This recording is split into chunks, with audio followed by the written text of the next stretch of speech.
王爷，先前我曾去过灵界，虽不曾细探，但也算见过灵界的环境。我知道，灵界之人对仙界必有不满之心。仙子有话请直说。可是不满也好，怨怼也罢，还望王爷和灵界之人拿捏分寸。这3界唯剩1个神了，没有人能承受失去他的代价。所以仙子的意思是，灵界心怀不轨，利用我勾引行止，意图消掉行止的神格。仙子，且不论我能不能如你预计的这般有本事，就说失去神明这事儿，若行止保不住自己的神格，那也是他的事儿，你告诫我有什么用？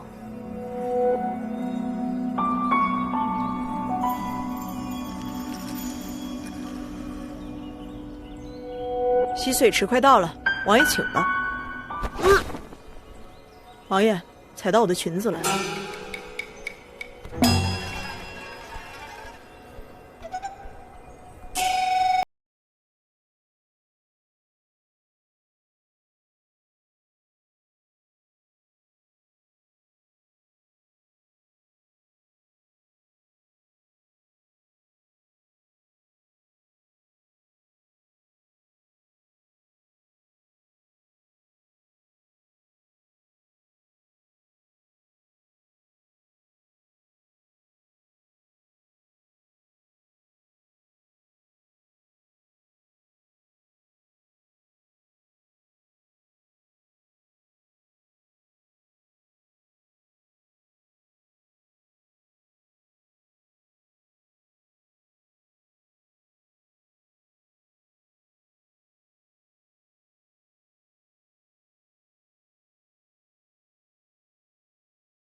想保住脸吗？求我啊！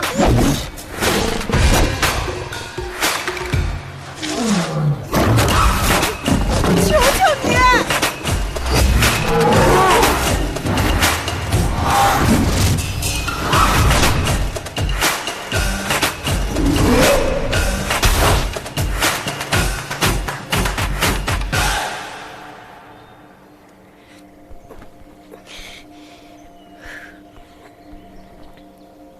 本来你求我，我也不打算救你的。奈何你是随我来的洗髓池，这未免也太巧了一些吧？我不过是不想让其他人说闲话罢了。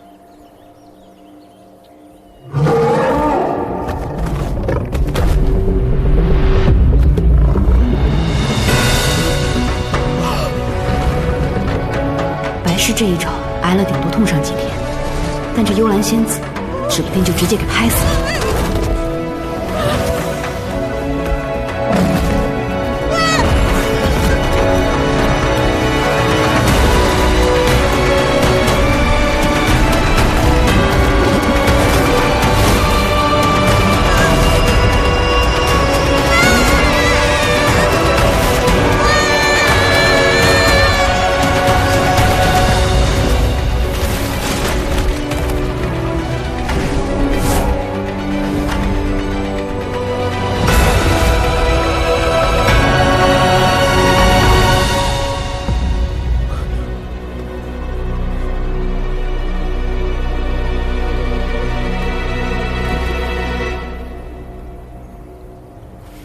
你没事吧？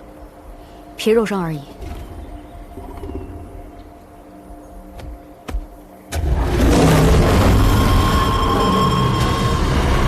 你为何惹怒他？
危险！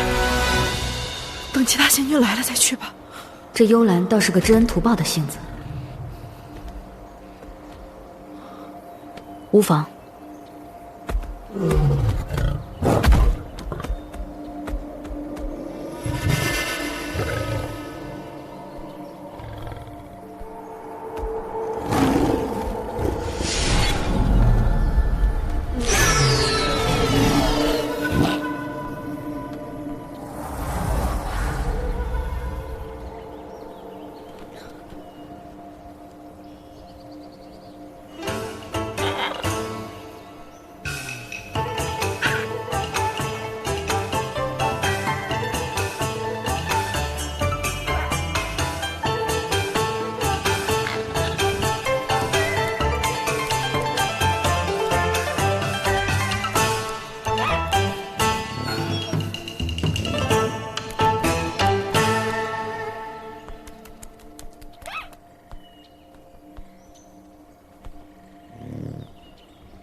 说，尔等何方妖孽？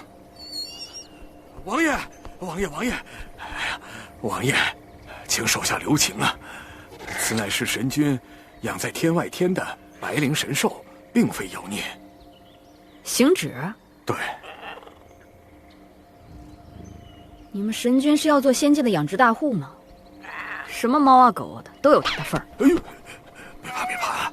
碧苍王是在埋怨我的过错吗？啊，小仙的过错。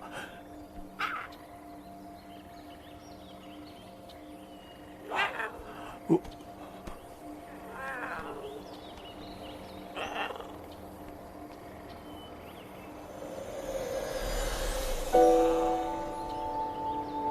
受伤了。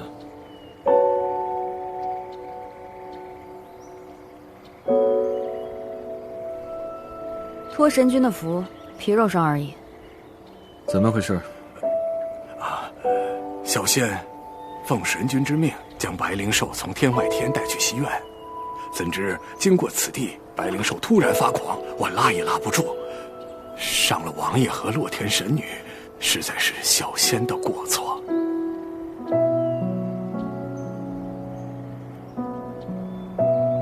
白灵兽突然发狂，并非你的过错。你带碧苍王到西院找一个医官，看看伤。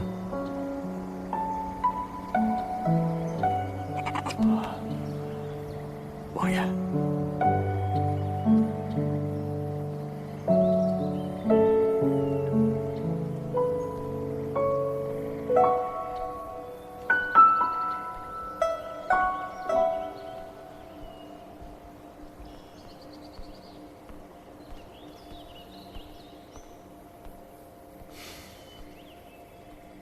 你为何去惹白灵兽？幽兰不知是。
看行止今天将幽兰私自寻去，这祸事必是他自己惹出来的。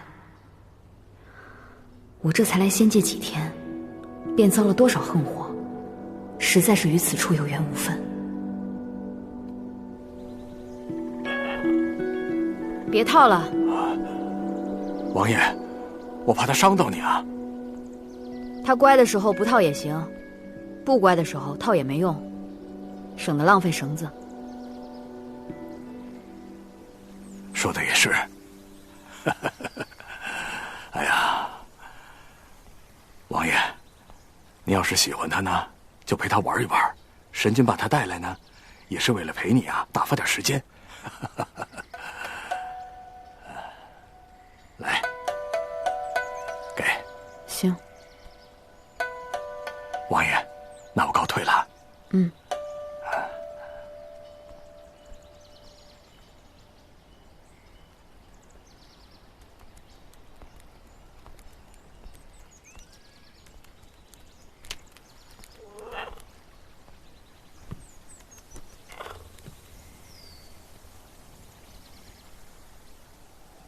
看似无心，却是有心。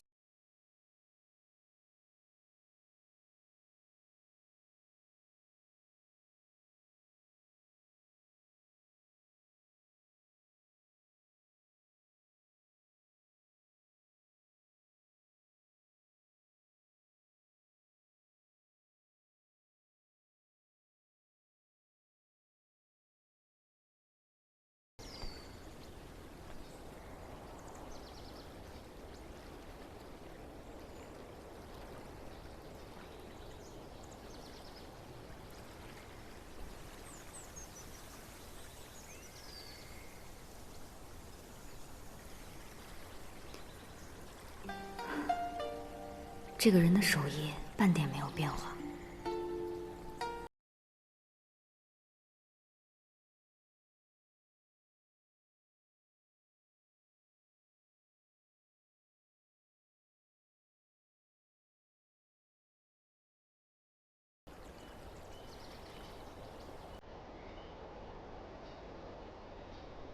那不是他的房间，但常见他从那个房间出来。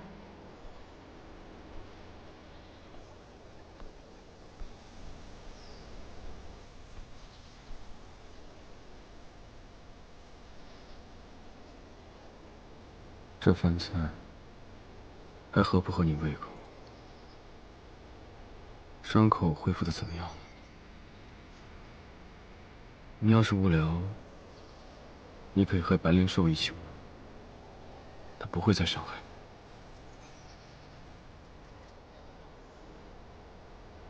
好多话想对你说，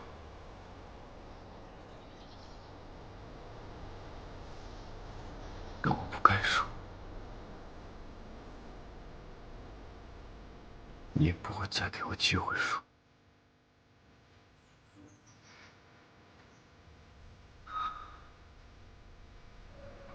进退失据，原来是这么个感觉。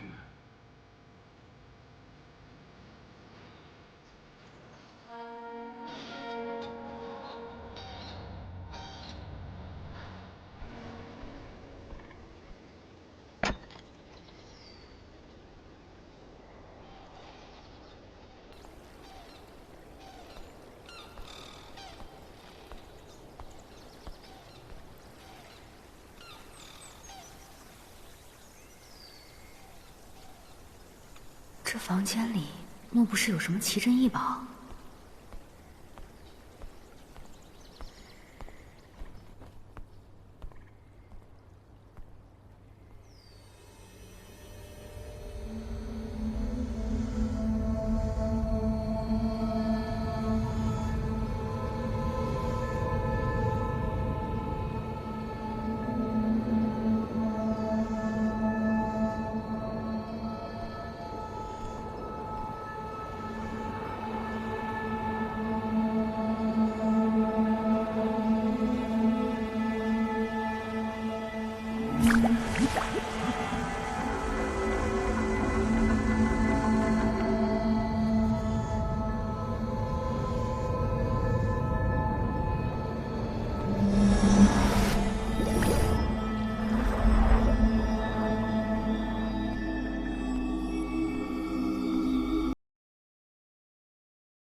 诞生新的神奇了。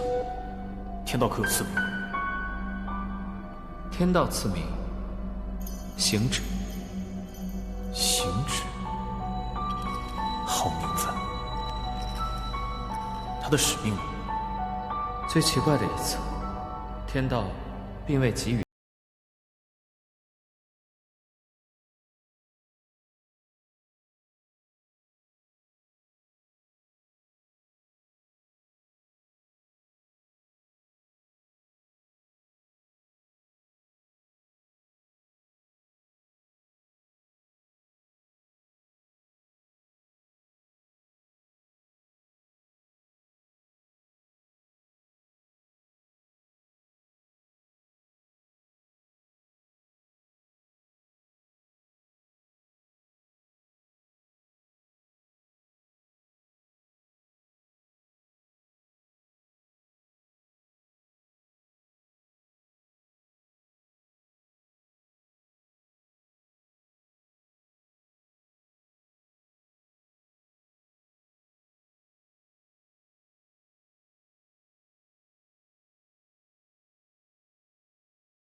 你会怎么样？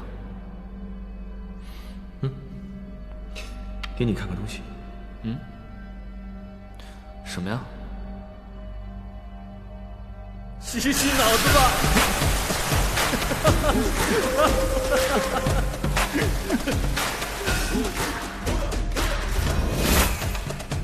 停止！这个小心智，调皮。来，幼稚。还有吗？啊？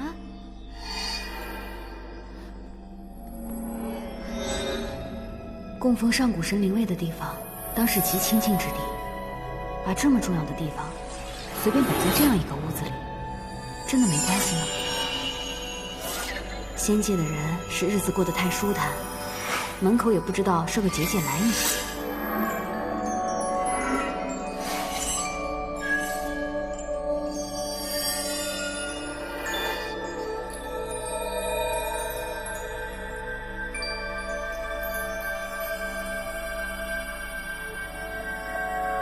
这儿不能随便进来。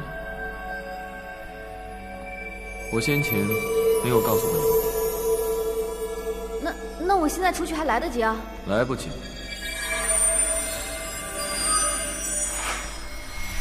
也没什么大事，来都来了，一起过来拜拜。也有好久没人过来看望他们。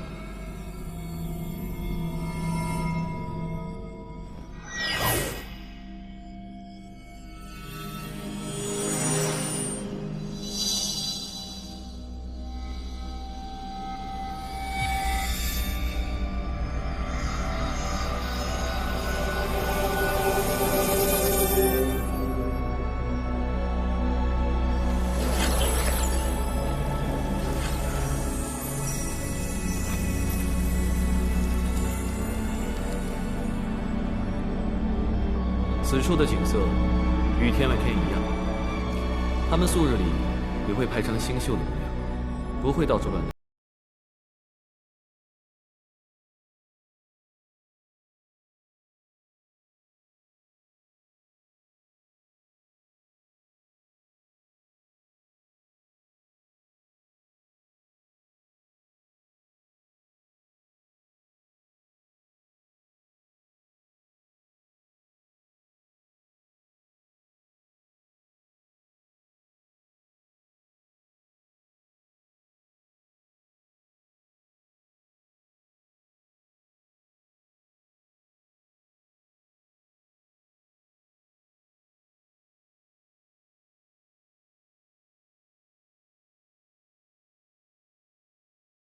已经没有人知道他到底活了多少年了。他被三界称为尊神，享最高礼遇，独居天外天，握苍茫星辰，观天下大事。可却再没人能陪伴他左右了。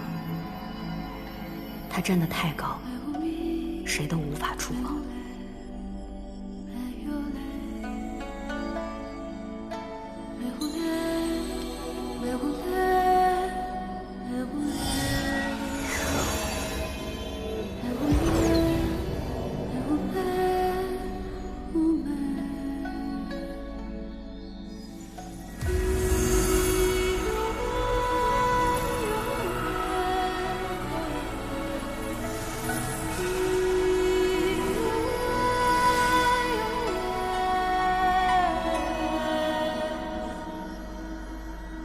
会觉得寂寞吗？为何这么问？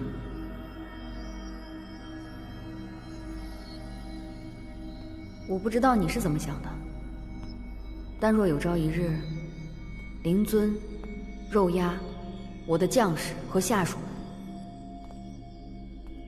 皆变为不能说话的牌位，而我还要一人独自守着空无一人的灵界，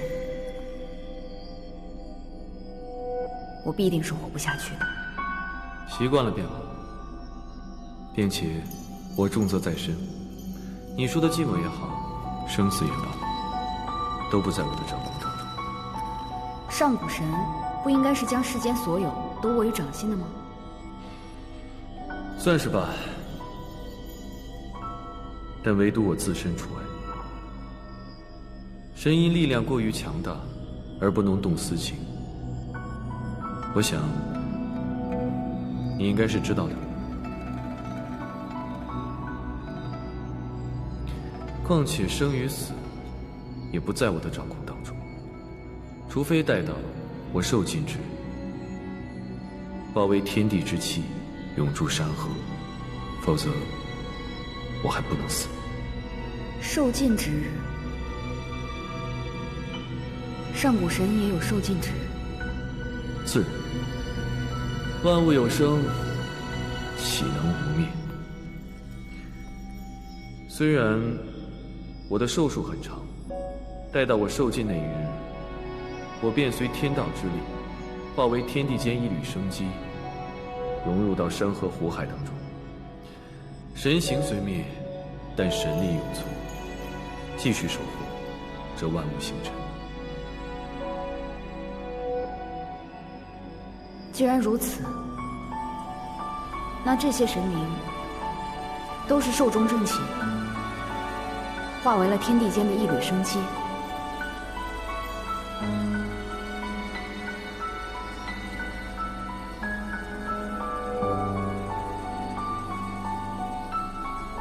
他们中有3成是寿数尽了，剩下的7成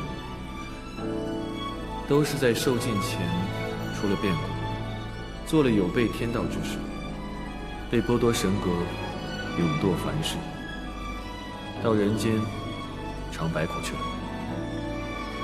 他们神形俱毁，神力荡然无存。他们生前在世间残留的法术也尽数消失了。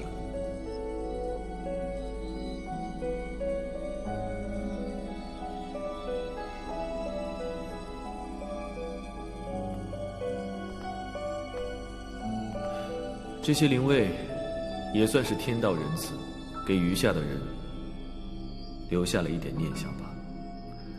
而我亲眼看着身边的人一个一个的离开，这里的灵位一点一点的变动。也就是说，顺应天道受尽而去的神明，他的神力还会留存在这世间；但若被天道剥去神格的神明，便什么也不会留下。若有朝一日你出现任何变故，那虚天渊……虚天渊是由我撕裂出来的一个空间。若是我被剥夺了神格，没有了神力维系法术，它自然会消失。那会有数千头像蝎尾狐一样的魑魅逃出来？不会，它会随着虚天院的消失而消失，但与此同时，灵界也会被虚天院牵连，一同沦陷。为何？哪怕是神，也要开辟出那般巨大的空间，也是极为困难的。所以我借由灵界五行之力，并注入我的神力，方才铸成虚天院。也就是从那个时候开始，灵界与虚天院便连通在一起。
没有人能承受失去他的代价。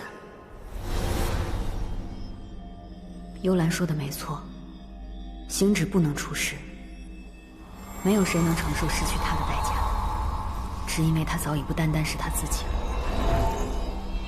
如此沉重的责任，实在让人难以背负。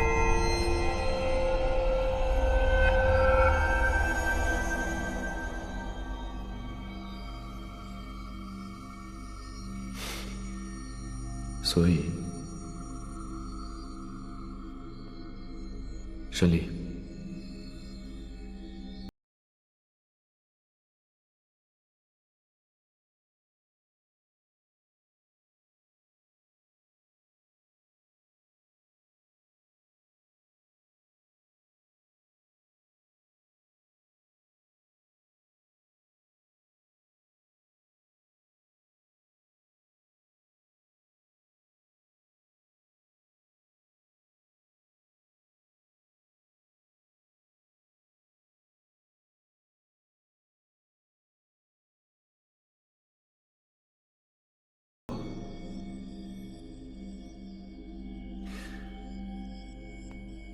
我控制不住想要撩拨你。这个家，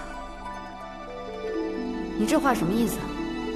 说自己责任沉重，不能动情的人是你，现在说出这种话，来牵绊我的人也是你，推开的人是你，握紧的人也是你，你是有毛病吗？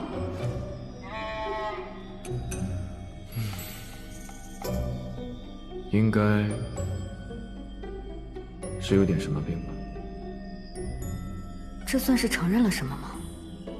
他的话说得如此模棱两可，但背后的意思却那么明确，所有的情绪都该收敛了。可是他说他做不到，那么既然如此，本王必定会替神君治住这个毛病。这原本也不是我一个人能控制的事情，但没办法，一个身负天下重任的人在我面前耍无赖，那就由我来吧。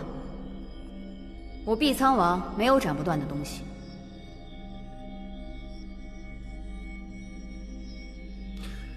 那有劳王爷了，还望王爷莫要治标不治本，定不负所托。王爷，星旨还有一事相托。我也不知道我还能活多久。倘若有朝一日我神形消散，留下一个灵位在此，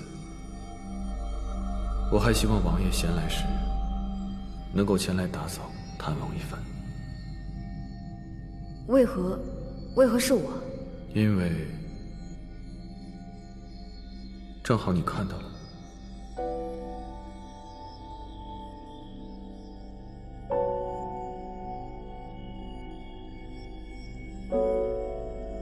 神君仙寿绵长，沈离怕是等不到那个时候。如果你都等不到的话，那这寂寥天地也未免对我过于残忍了吧？我比谁都清楚，记忆不会保存太久。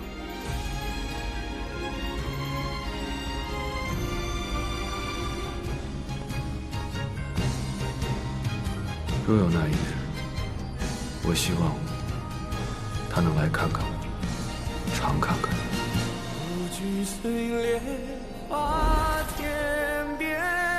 总会记得久一点。若是他早早把我给忘了，那我该多寂寞。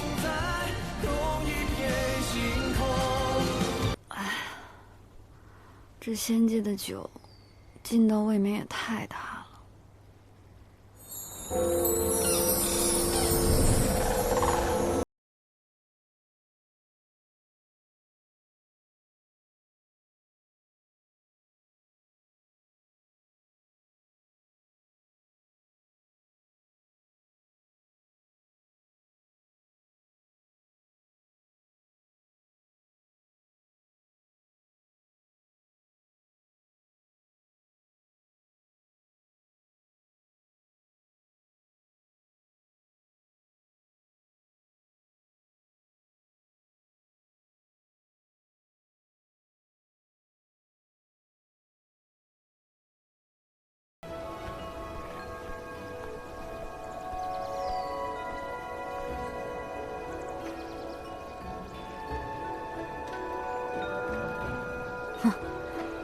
这就庆祝上了。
真的好漂亮！哇，这是什么？真是威风啊！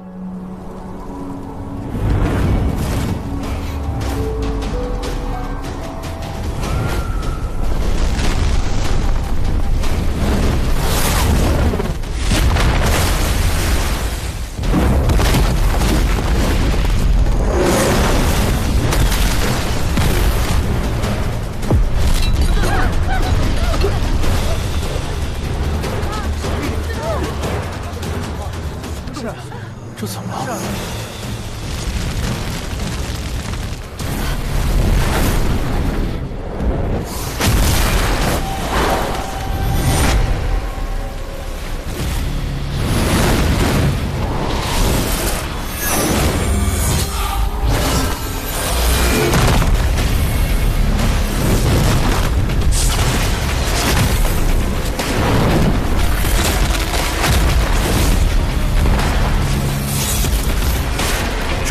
竟如此强大。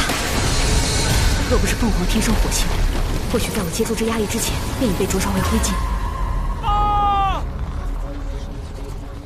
天君，有火光，往西院去了，已经烧起来了。西院，西院供奉着上古神的灵位，碧苍王也在西院。神去哪儿了？这是？走。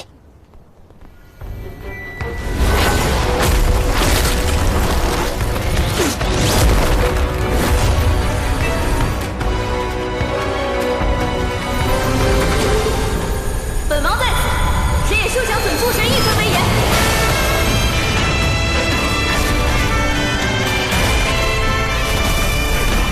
先知与仙界那些蠢货，如此重要的地方，竟不知设个结界护卫一下，而且事发这么久，他们就没有谁看见这里不对劲吗？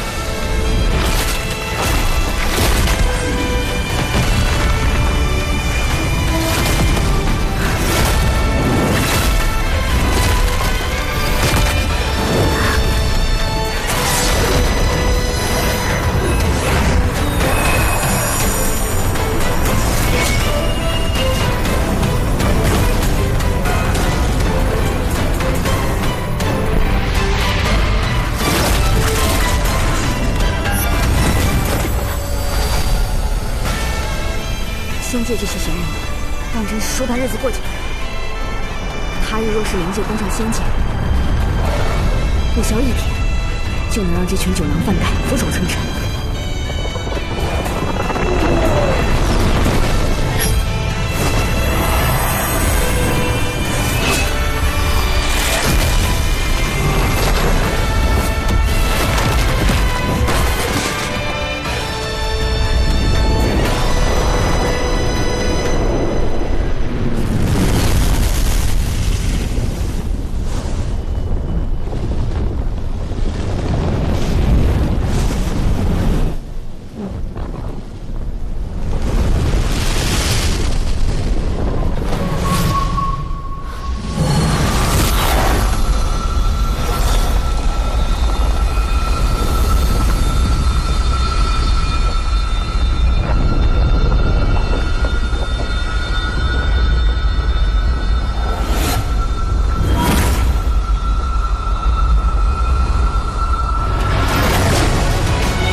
我愿没能理解，天道为何不许神明生求？如此强大的力量，若随心所欲，使于私情，天下岂不大乱？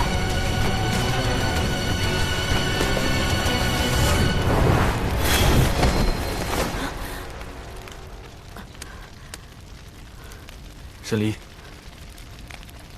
你不想活了吗？死不了，只是我有点累。你为了这间破屋子，把自己逼成这样，你怎么想的？我总不能让。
胆大包天，务必彻查。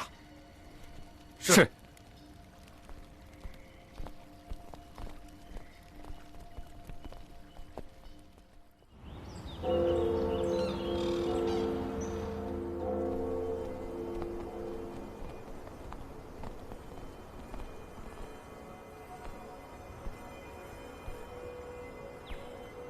3天过去了，天兵派了一队又一队，火攻这么严重的事儿，居然还没查出来。看来如今的仙界真的是悠哉的太久了，众仙家也真是散漫成性了。是该整肃一番了吧？回禀天君，回禀天君，调查西院被袭一事已有进展。快说！臣等循着行止神君扔回去的火球，在北边一隅发现了侵略者的行迹。只是什么？只是我们赶到的时候，那处已无一生者。人家躺在那儿让你们查，你们居然还查了这么久。微臣惭愧。继续说，到底是谁有胆量敢来袭击我们仙界？北海一族。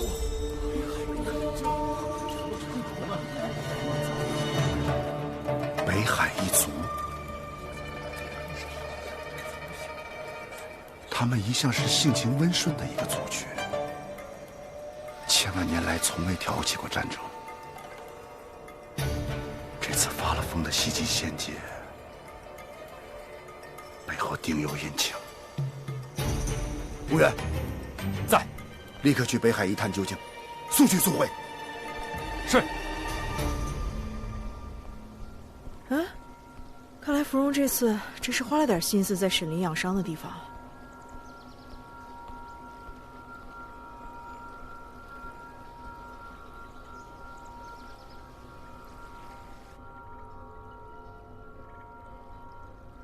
皮外伤而已，何须养那么久？简直是浪费时间！你让我出去？伤没好以前，哪儿都不能去。那些天火根本就没有想象中那么厉害，主要是我此前进了洗髓池，被洗去了灵力而已。现在已经没事了。哼，若不是房中灵位之气溢出，无知友人们以神力护住你的心脉，你还能像现在如此大声地跟我讲话吗？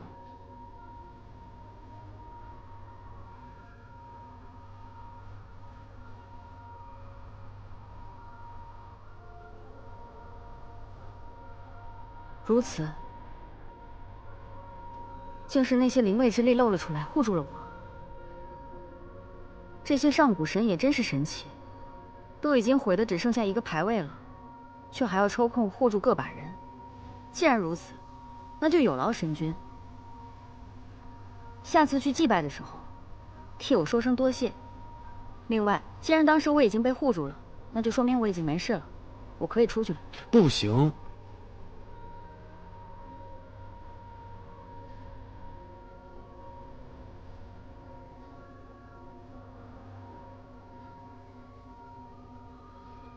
你关着我做甚？你非要出去做甚？啊！已经3天时间了，仙界却还没有捉到主谋。说什么派人去探查消息，就算是前天出发的，这2天从仙界往北海也能跑10几个来回了。难不成这探查消息的人是栽到水里迷路了不成？怎么办事的？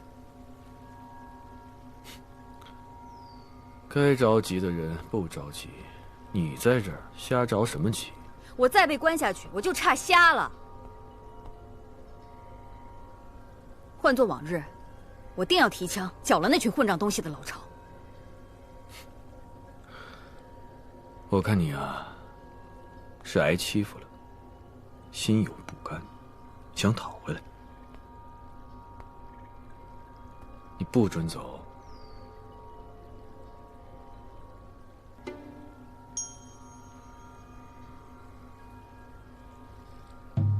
我会帮你讨回来。不需要。你这伤还疼不疼？放我出去。不。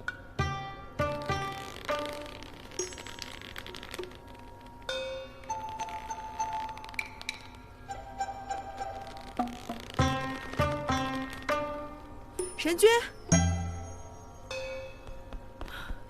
神君，王爷，王爷，天君请你去凌霄殿，有要事。何事不能托人传信过来？神君，真是要事。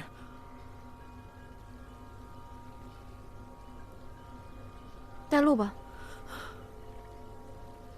那便一同去吧。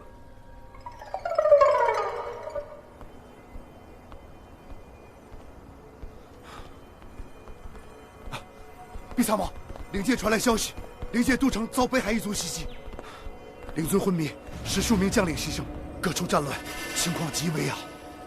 何时传来的消息？5天前就传来了，只是仙界遭了祸袭，各仙家奔波忙碌，这书信今日才传到我手里了。这是5天前的战报，如今情况只会更糟。仙界的形势之慢，已经让人无话可说。然而此时，任何对盟友的抱怨都是无用的。越是这种时候，越需要冷静分析。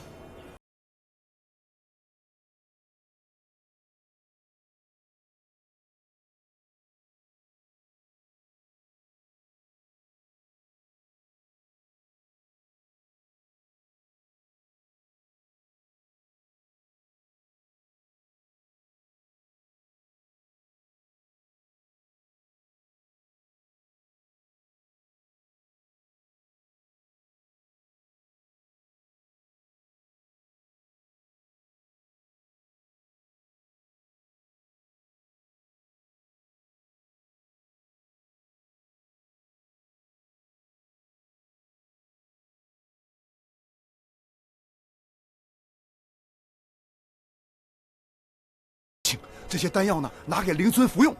我已点兵，很快就助灵界剿清悍匪。灵界的暴乱与遭到攻击，绝不是偶然。若是按照常理推断，这应当是夺权之争。北海一族，或许也只是借来的幌子。神君与我想到一处去了。我想这灵界肯定有人暗中作怪，想推翻如今灵尊，另立新王。可彼时新王定与仙界相对，这麻烦极大呀！神君近来奔波劳累，这百花宴呢也未办成，我等真是无能啊！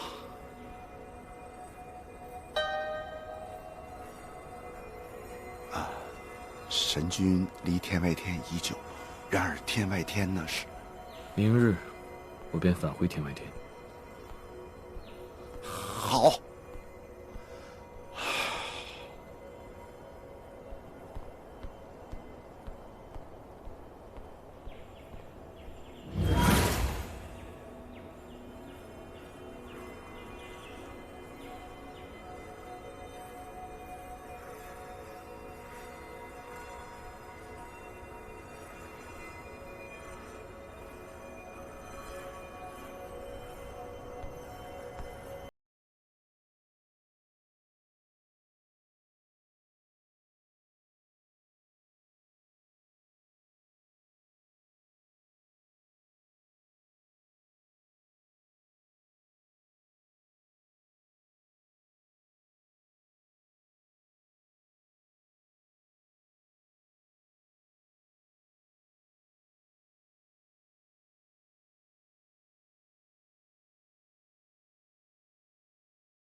将你们的情绪收好，成何体统？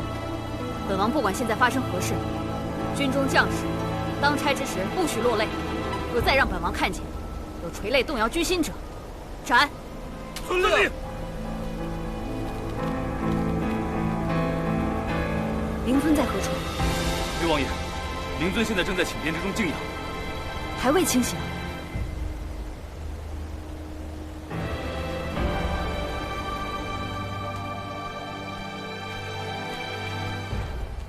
王爷，难道灵尊的伤又恶化了？灵尊还在昏迷。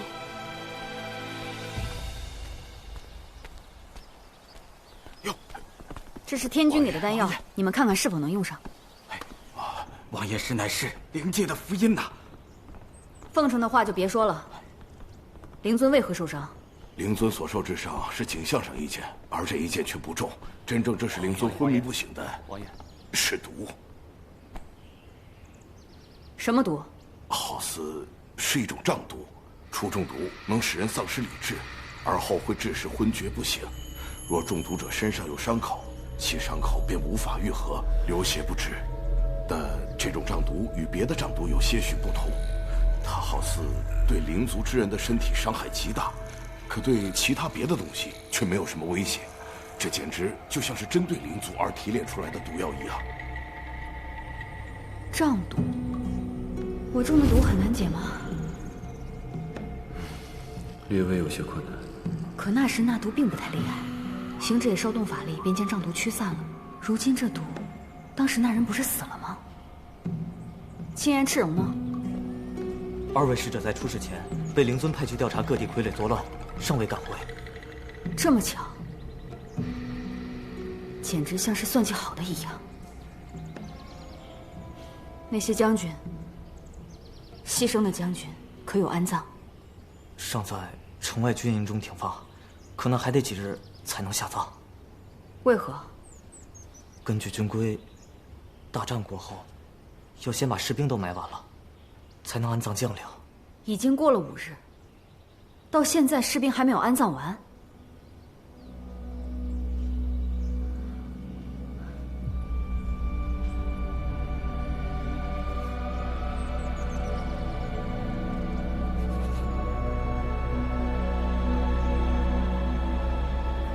好好守护着灵尊，务必要让灵尊尽快醒来。是。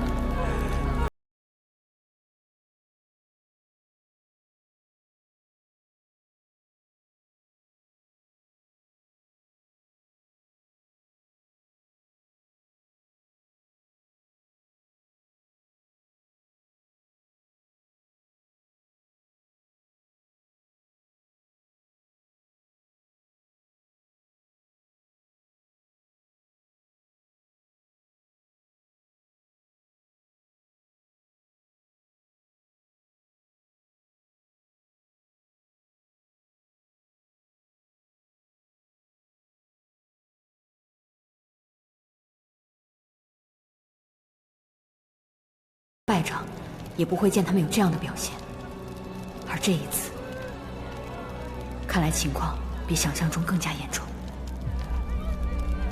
王爷，王爷，王爷，末将无能，末将有罪。2位将军，请起。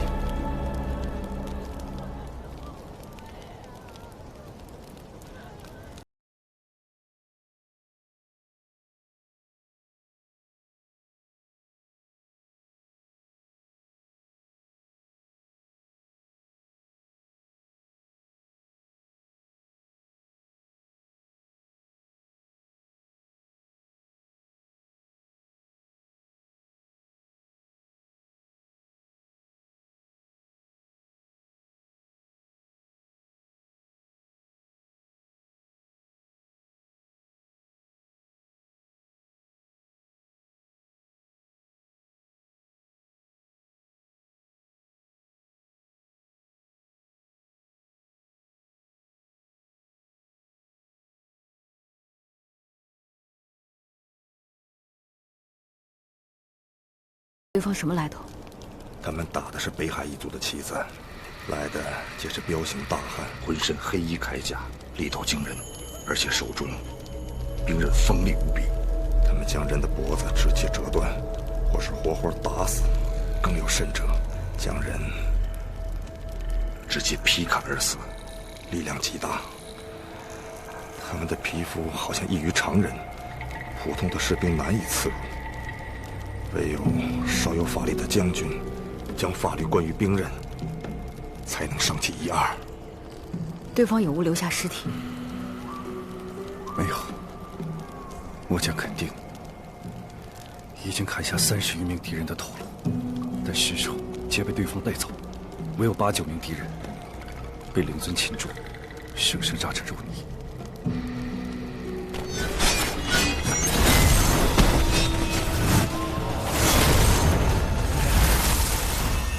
若是他们的话，有200人，力量确实不可小觑。对方的领头之人是什么人？是一个戴着斗篷的黑衣人，外形与常人无异，但一手剑法极为诡异。灵尊便是被他的剑所伤。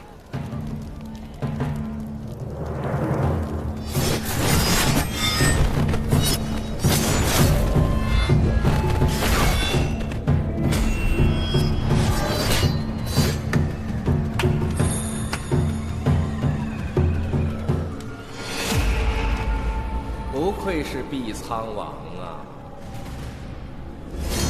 如此，倒也说得通。只是他怎么会是北海一族的人？先前他在人界诛地仙山神，现在又大费周章的先佯攻仙界，又袭击灵界。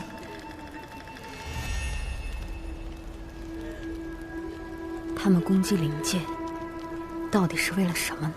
灵尊金印被他拿走了。金印？当真是夺权吗？可是光夺走一个金印，又能夺什么样的权呢？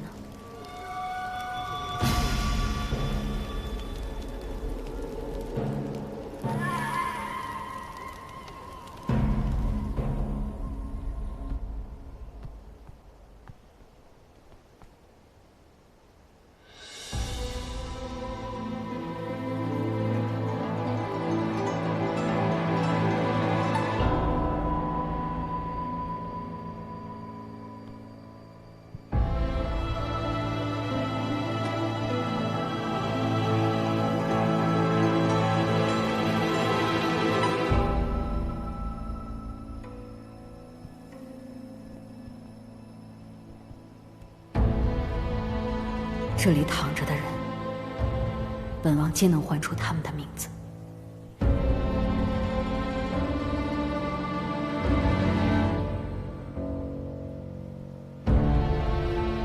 但如今，有的却已认不得他们的面目，有的尸首不全，有的面目全非，还有的……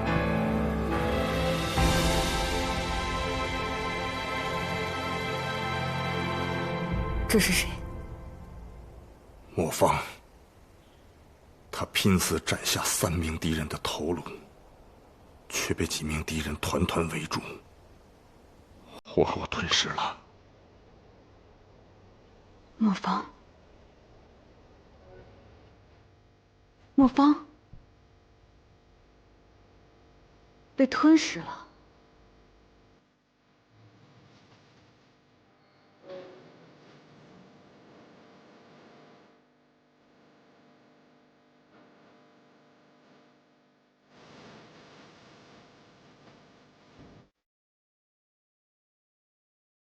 我要见人，死要见尸，没有尸体我不见。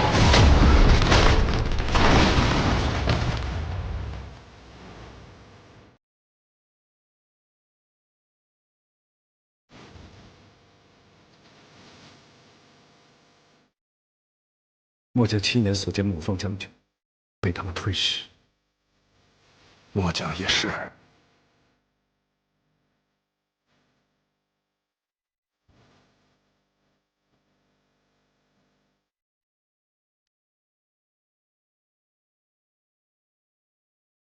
知道了，本王知道了。灵族惨败，将士惨死。若那时我在，或许就不会这样。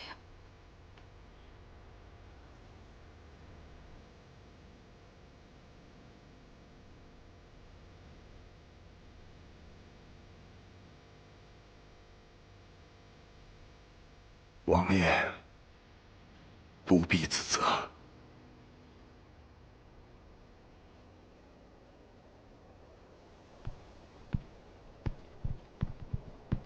人死不能复生，后悔无用，遗憾也无用。我能做的，是让活着的人继续活下去。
无以无名，引忘川。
尊的毒已然退去，但因之前失血过多，尚未苏醒，由我们3位长老代替灵尊暂行职权。在敌人袭击王都之时，暴乱发生，然而不过几天，各地都渐渐平息下来，简直就像为了牵制灵界各地军队一样。会发生这样的事，那说明有内鬼。这不单单从暴乱一事来看，老朽前几日就在研究对方撤退的路线，若不是非常熟悉王都构造的人，断然是不会这么快就撤离出去的。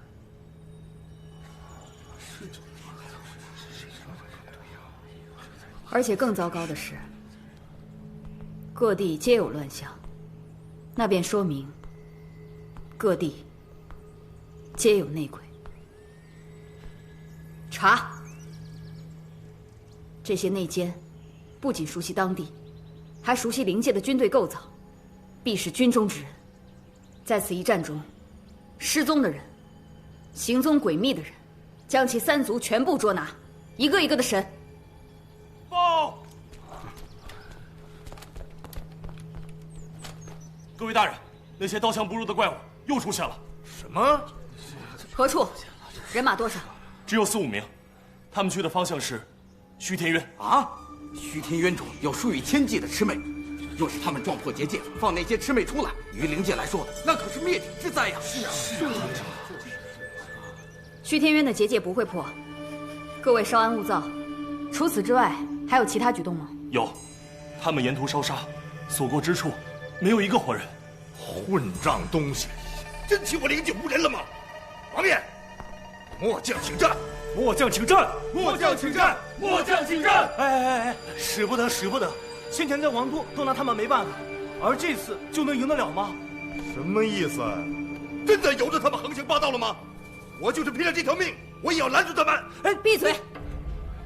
我灵族将军岂能如此轻易的便去拼命，当真让人笑话了去？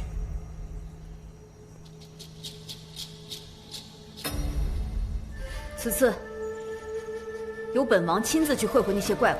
王爷，王爷，本王先前与那些怪物有过交手的经验，只是不知过了这么久，那些怪人有没有变得更加厉害，以防万一。朱飞将军、尚北将军，在。你们2位皆在之前的战役中与这些怪人交过手，相比于其他将军，经验更丰富一些，也更有实力。此次由你们2位陪同本王一同前去。领命，领命。此次战役不为杀敌，只为活捉，哪怕只捉回1人也好，带回王都着人研究，找出其致命弱点，以防再次被袭击。可以。王爷还当我们是新兵吗？战场自己一行事，我们知道。你们2位皆为军中精英，灵族再不可失去1人。